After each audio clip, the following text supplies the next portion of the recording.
Guna meningkatkan perda tentang pencegahan dan peningkatan kualitas terhadap perumahan kumuh, anggota Bapemperda DPRD Kabupaten Tanggamus melakukan kunjungan kerja ke Dinas Perumahan Rakyat dan Kawasan Pemukiman Provinsi DKI Jakarta. Kunjungan kerja itu dipimpin langsung oleh Herlan Adianto, anggota Bapemperda DPRD Tanggamus, serta diikuti oleh seluruh anggotanya.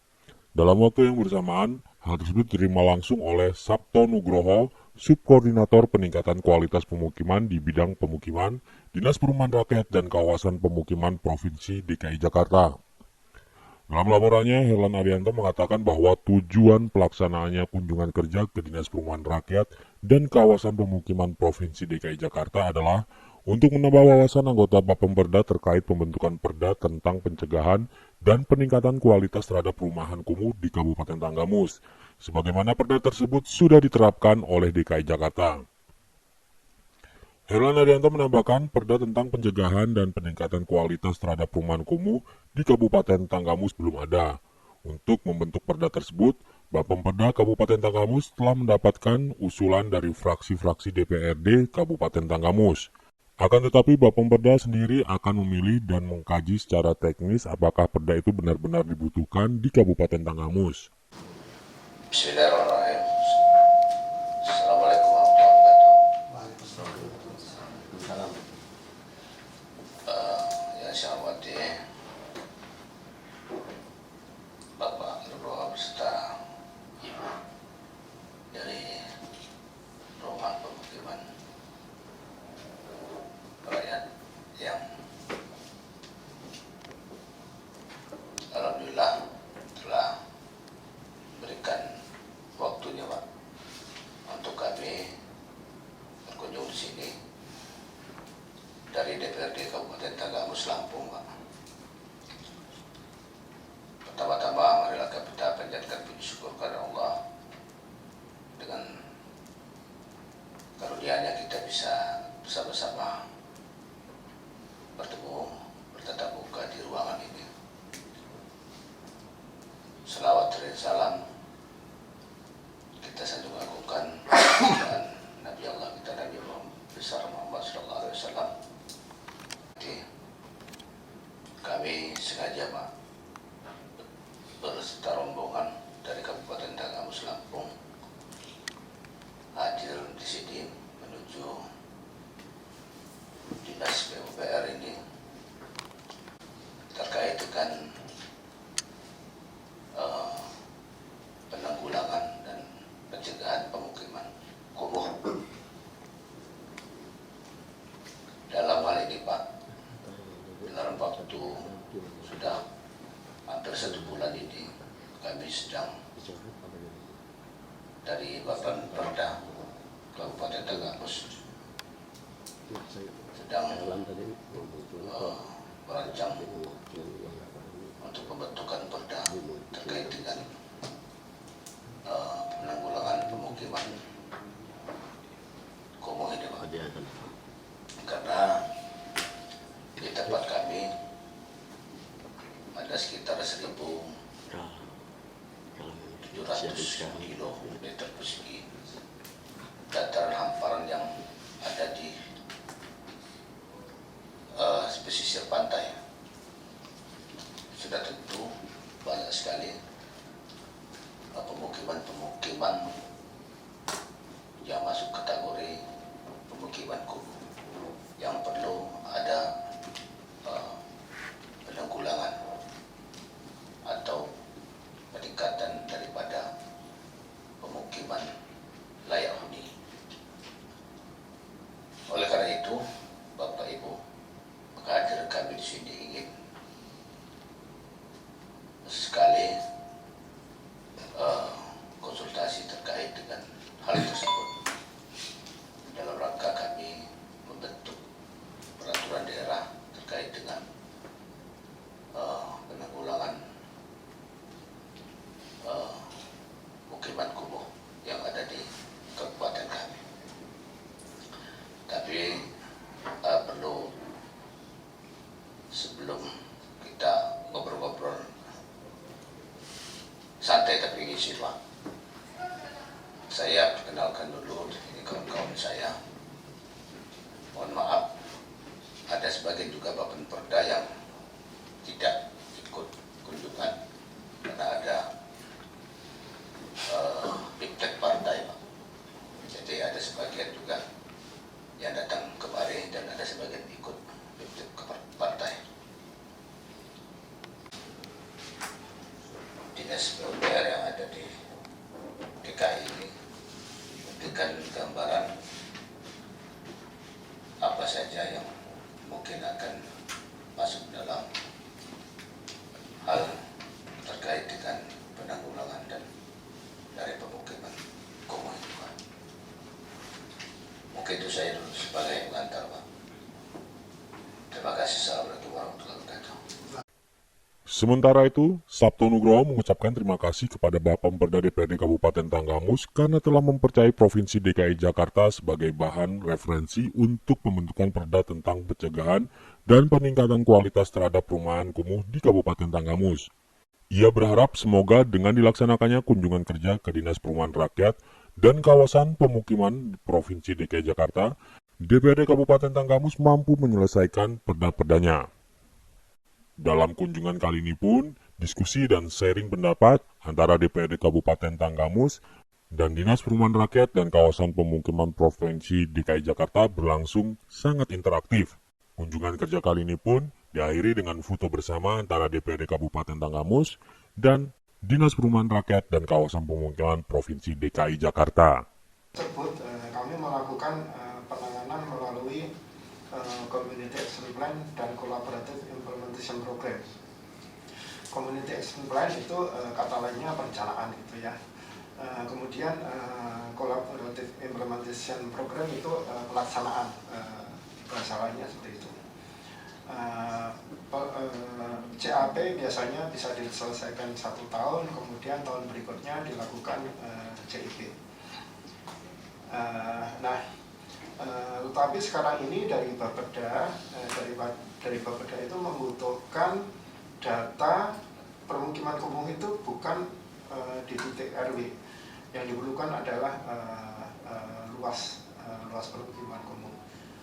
Menurut saya tadi sudah benar ya, sudah bahwa permukiman kumuh dinyatakan ada sekitar 1.700 km persegi ya, atau itu luas. Iya. Nah, menurut kami itu sudah benar kalau ditetapkan melalui luas gitu. Kami saat ini juga nantinya akan mengkonversi dari RW itu menjadi luas itu ketemunya berapa itu. Karena luas kumuh di RW itu kan tidak semua RW itu mungkin kumuh, bisa jadi sebagian salah satu RW saja itu kumuh. Jadi lebih fokus berkaitan dengan luas seperti itu. Kemudian perumahan permukiman kumuh ya, selain menggunakan, karena di rapat-rapat yang dihadiri oleh Kementerian dan Pemda itu juga sebaiknya fokus ke kriteria itu, ke kriteria fisik. Permasalahannya kalau kriteria fisik itu kan ada, dari kami bisa menggolongkan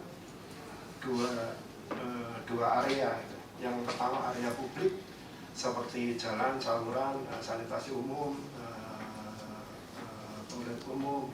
Kemudian area privat, misalkan pencahayaan rumah, penghawaan gitu. Nah, untuk penanganan permukiman kumuh di Jakarta ini, pengalaman kami bisa dengan mudah menangani yang di area publik, membetulkan jalan, saluran, drainasi.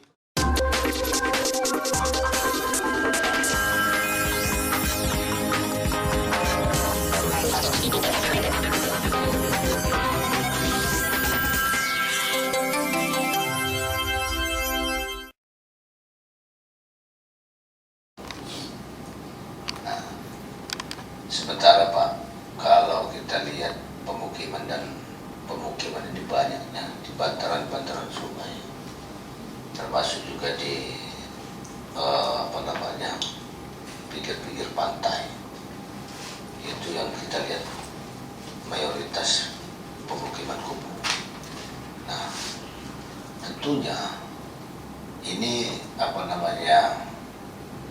legalitas daripada tanah yang mereka tempatkan ini, saya rasa banyak masalah. Nah, ini juga kami minta kejelasannya untuk cara mengatasi daripada pemukiman kumuh ini. Kemudian yang kedua, Pak, ini ada dua kriteria ya, perumahan dan pemukiman. Setahu kami kan kalau perumahan itu agak lumayan bagus ya.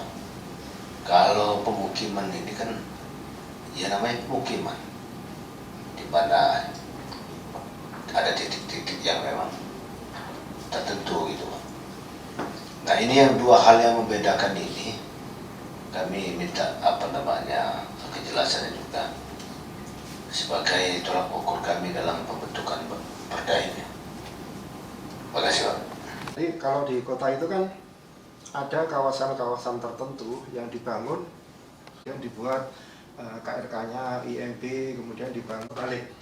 Proses balik itu menurut kami sudah timbul dulu gitu. Belum tahu tanahnya itu milik siapa, kemudian sudah dibangun bangunan padat, kemudian misalkan contohnya di Kampung Bandan itu ya, itu tanah milik PT Kereta Api. Bukannya PT Kereta Api tidak mau untuk mengurusi tanahnya itu, tapi kadang perlu biaya juga itu, berhadapan dengan masyarakat juga bukan hal yang mudah itu. Nah, meskipun telah terjadi kebakaran sekitar beberapa tahun yang lalu di Kampung Bandan itu 2 minggu saja sudah tumbuh bangunan lagi, jadi 2-3 lantai dan sudah selesai gitu, Pak. Nggak memerlukan waktu lama gitu. Saya ingat karena saya waktu kebakaran ada ditugaskan untuk nengok ke sana, kemudian setelah 2 minggu coba dilihat, tadinya kan mau dibikin shelter. Nah, setelah 2 minggu dilihat sudah tumbuh bangunan, sudah selesai 2 lantai. Nah, hal seperti itu kan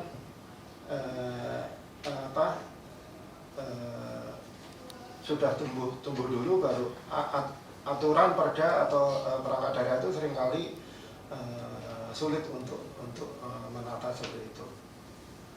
Nah, kalau yang disebut perumahan tadi, biasanya kan misalkan land developer, developer gitu, kita juga mengikuti aturan yang ada, juga mudah untuk melaksanakan pembangunan di area-area seperti itu.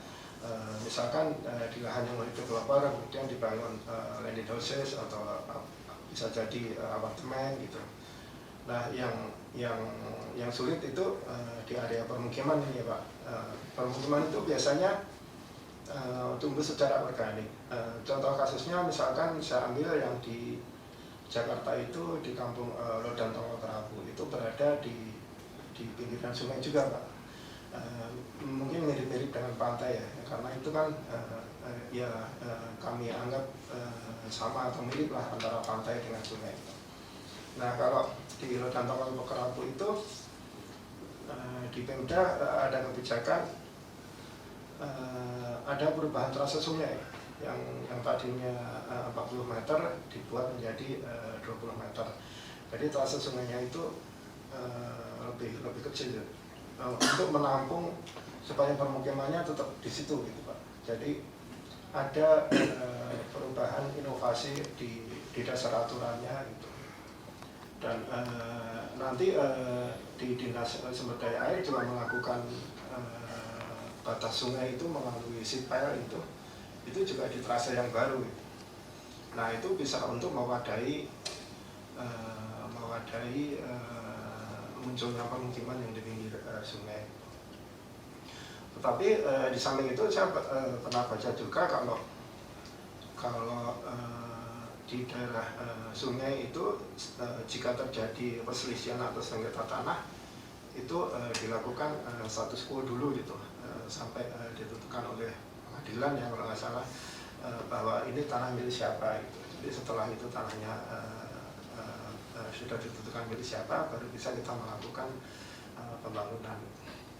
Tapi kan kami paham juga biasanya untuk aspek sosial di masyarakat itu pertimbangannya banyak ya, nggak melulu untuk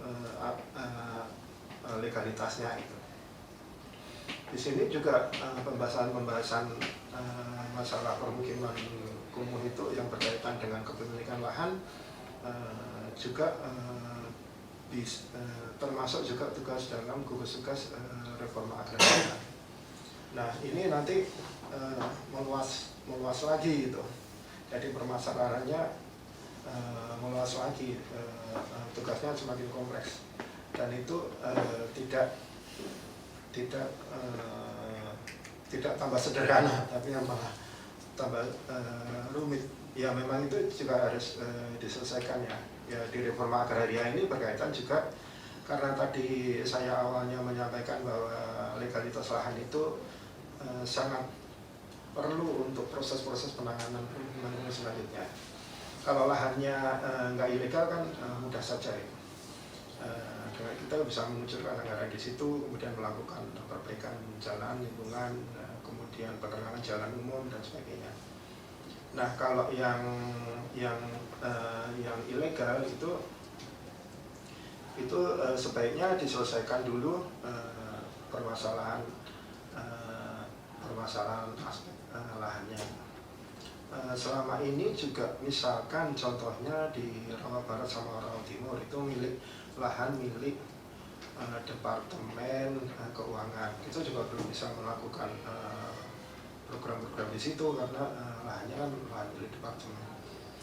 Jadi berkaitan dengan perumahan sama permukiman tadi, saya sampaikan kalau perumahan itu seringkali aturannya sudah ada dulu, kemudian pelaksanaan pembangunannya sesuai aturan itu, apakah izinnya, KRK-nya, kemudian tahap pembangunannya sama seperti itu. Kemudian ini selain definisi perumahan permukiman yang ada di peraturan-peraturan ya Pak. Jadi kalau permukiman itu tumbuh dulu. Ini sudut pandang yang lain dari kami. Permukiman itu tumbuh dulu, bisa di pantai, di sungai, di lahan milik PT KAI, di bantaran rel kereta api, kemudian di tanah-tanah negara itu. Mereka tumbuh dulu. Nah itu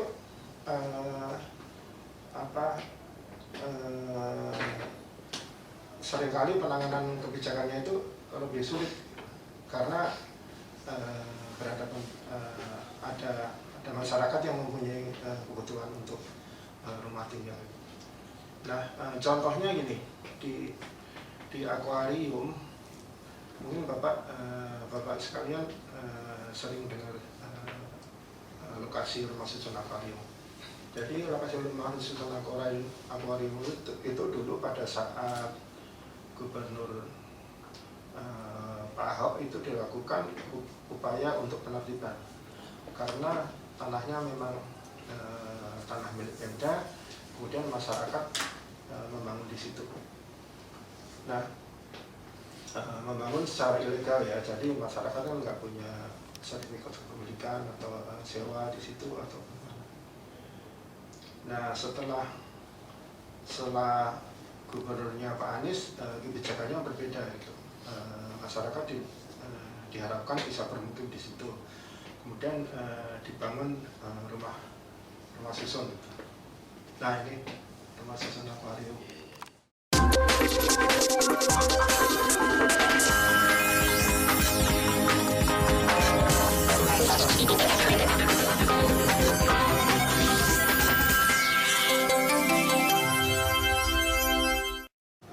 Banyak sekali dilakukan inovasi ya. Jadi karena kebijakan diminta untuk membangun rumah susun di situ, jadi kita kawasan cagar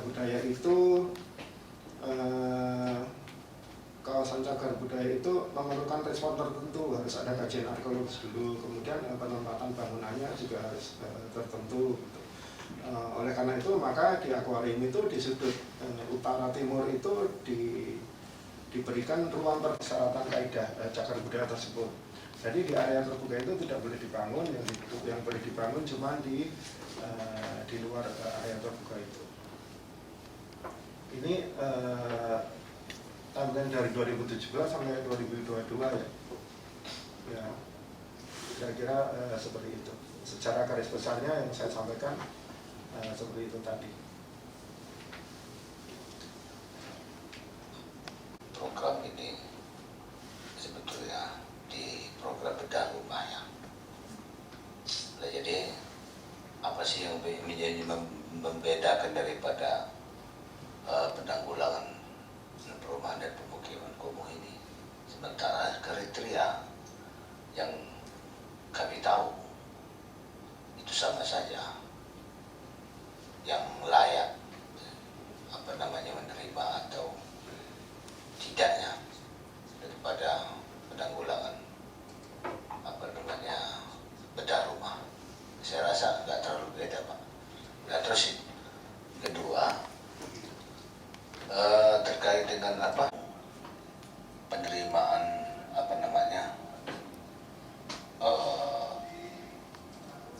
dana dak yang ditransfer dan perumahan dan pemukiman kumuh ini secara khusus itu.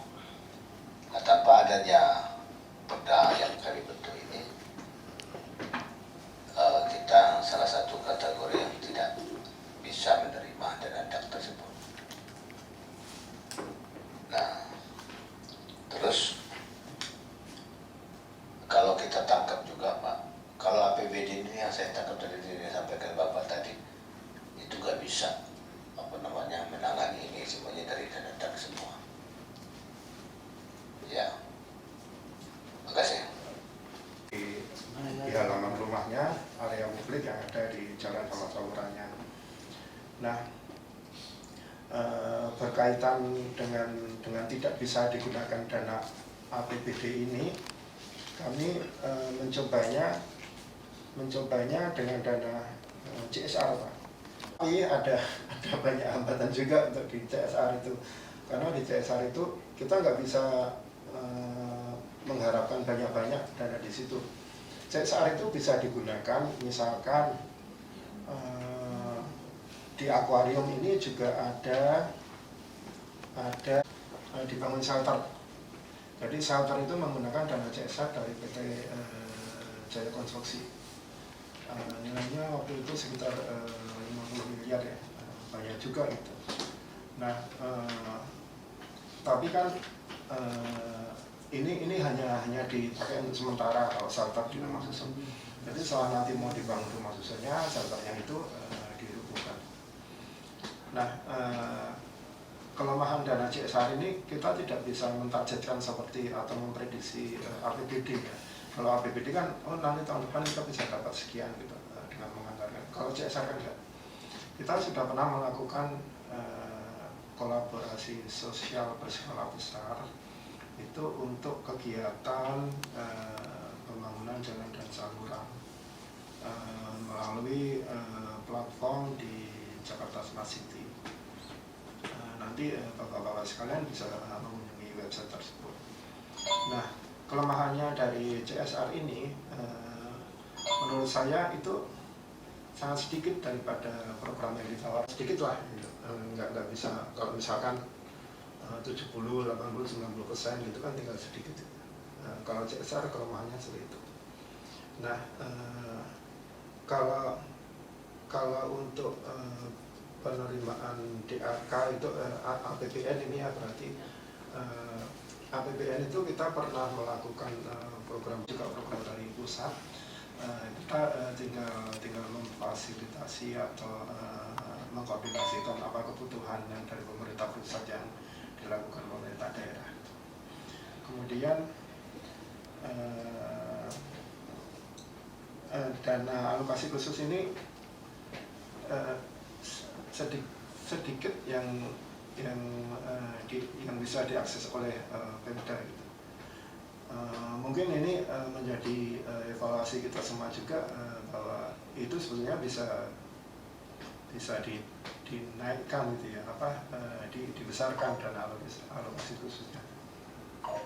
Selain itu dulu juga di Pemda itu selain dana alokasi khusus itu kami juga pernah ada penugasan dari departemen mengenai dana dekonsentrasi.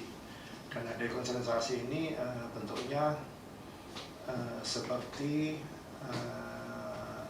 difasilitasi oleh Pemda kepada penerima manfaat. Programnya waktu itu kalau nggak salah ada berapa ya, satu antara lain bantuan perumahan berbasis tabungan.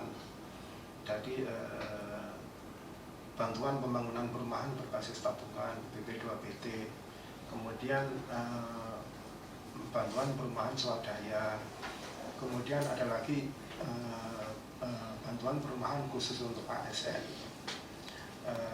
Tetapi ini juga memang agak sulit untuk direalisasi gitu ya, dari BP 1 atau 2 yang baru bisa pecah telur gitu. Nah, oleh karena itu maka selama ini kami hanya bisa menyentuh program-program itu terutama untuk yang area publik tadi dengan menggunakan dana APBD. Kalau dengan dana APBD itu memang sifatnya masif ya, jadi mudah untuk dilaksanakan. Tinggal dari masyarakat mengusulkan area mana yang perlu diperbaiki. Kalau di lintas sektor kan di perumahan itu menangani misalkan jalan sama salurannya. Nanti di dinas lain bisa menangani saluran yang lebih besar. Kemudian kalau masuk dinas sumber daya air ya menangani turap-turap yang lebih besar. Kemudian untuk olahraga bisa mengadakan dibangun di situ lapangan olahraga. Kira-kira bentuk pembangunannya seperti itu. Kalau untuk membangun di area rumah sepertinya masih kesulitan ya, atau belum bisa dengan leluasa menggunakan dana APBD, karena memang sifatnya itu nggak bisa untuk sulit untuk dilakukan untuk bantuan sosial dan hibah itu, karena bantuan sosial dan hibah itu perlu persyaratan khusus, misalkan hati-hati untuk bisa menggunakan itu sebagai dana hibah dan bansos. Demikian. Peningkatan dan pencegahan pemukiman kumuh ini. Katanya besok-besok kita mau kesini lagi katanya Pak Kabin. Silakan. Kalau semuanya dihabiskan hari ini, kita nggak kesini lagi. Silakan Pak. Ya, beserta jajaran atas waktu yang sudah diberikan kepada kami. Mudah-mudahan apa yang kita bahas hari ini Waalaikumsalam. Kesilapan, mohon maaf, mohon dimaafkan. Semoga silaturahmi ini bisa berlanjut di lain waktu. Silakan kalau Bapak Ibu dan atau Bapak Ibu mau berkenan berkunjung kembali ke sini, kami dengan senang hati terbuka untuk bisa menerima Bapak atau Bapak Ibu sekalian. Terima kasih. Kita mohon bisa. Dalam rangka Bang kita kunjungan ke dinas ini Bang, perumahan rakyat ini Bang.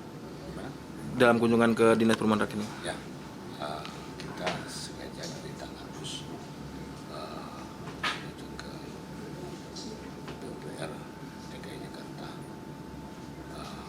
sebagai rujukan atau dasar kami dalam pembahasan dan pembentukan perda terkait dengan penanggulangan dan pencegahan pemukiman dan perumahan kumuh yang ada di Kabupaten Tanggamus.